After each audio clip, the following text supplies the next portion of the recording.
Скоростта убива.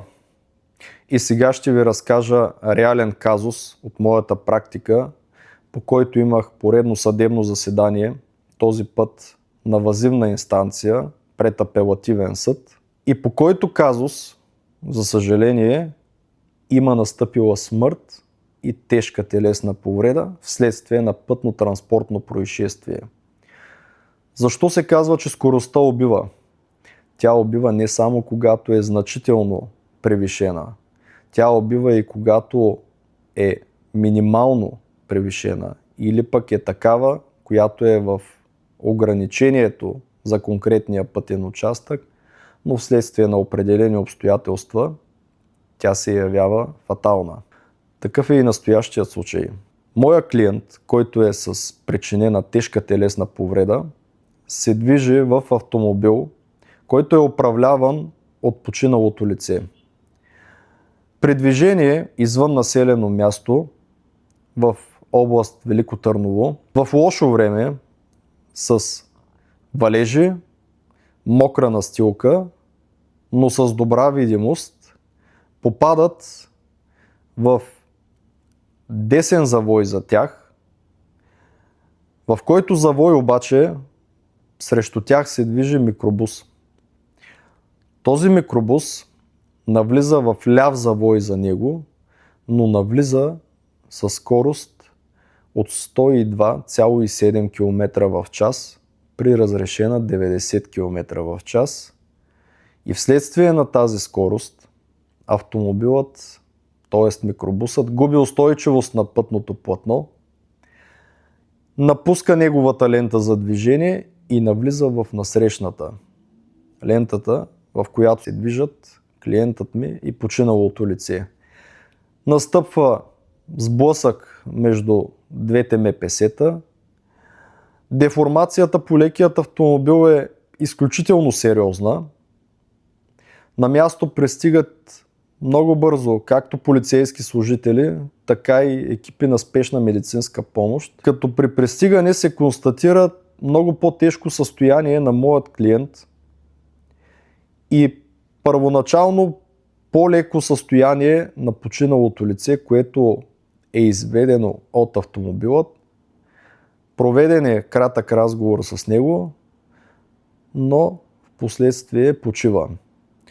Уврежданията, които получава моят клиент, са тежка черепно-мозъчна травма, разкъсвания в областта на гърдите, на коремните органи, транспортиране по спешност в болницата в град Велико Търново, извършена е операция, извършена е и повторна операция, след което е транспортиран до друга болница, където последва нова операция. Водачът на микробусът се оказва в най-благоприятното здравословно състояние от тримата участници в ПТП-то. Във връзка с настъпилия инцидент е образувано досъдебно производство, по което беше направена автотехническа експертиза. От заключението на вещото лице се установява, че на този участък важи общото ограничение за скорост извън населени места, а именно 90 км в час. Установено е, че микробусът се е движил със скорост от 102,7 км в час. Установено е също така, че максималната скорост на микробусът, при която той е можел да запази устойчивост на пътното платно, е била 93,6. Обърнете внимание, тази скорост също се явява над максимално допустимата, но въпреки това, при движение със скорост до 93,6 км, микробусът е щял да запази траекторията си на движение и да не напусне неговата лента.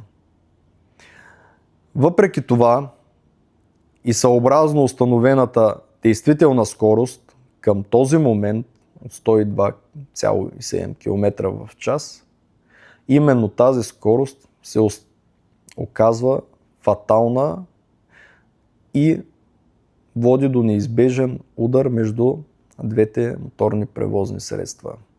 Това означава, че превишаването на скоростта, дори и в неголяма стойност от максимално разрешената, категорично означава, че в една такава ситуация последиците не биха били по-малки, отколкото ако скоростта е значително превишена над ограничението. На първа инстанция окръжният съд по повдигнатото обвинение от прокуратурата призна подсъдимото лице, водачът на микробусът, за виновен и му определи наказание лишаване от свобода за срок от 4 години, което да бъде изтърпяно при първоначален общ режим.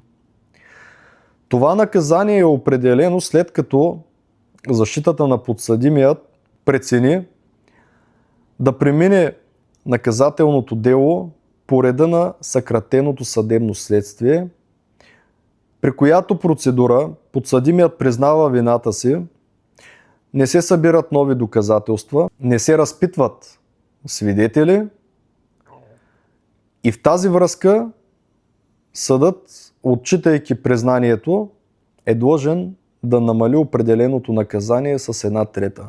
Така в настоящия случай наказанието, което беше определено, е по-голямо, но след неговото редуциране с 1/3 е определено наказание от 4 години лишаване от свобода. Тази присъда е за причиняване на смърт и тежка телесна повреда при управление на моторно превозно средство по непредпазливост.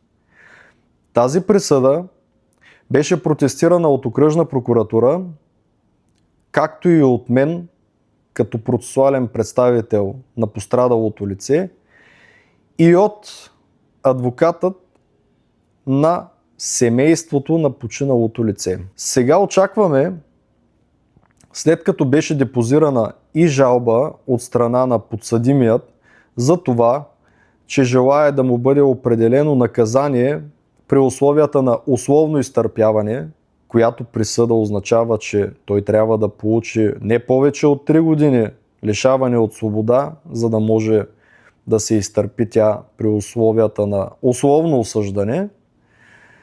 Сега очакваме решението на апелативния съд и очакваме то да бъде или завишено, или потвърдено, или занижено. В крайна сметка, водачът е с чисто съдебно минало, няма прояви, свързани с предходни присъди, има нарушения по закона за движение по пътищата. Всичко това като инцидент настъпва вследствие на превишената скорост и тази превишена скорост е с 12,7 км над максимално разрешената скорост.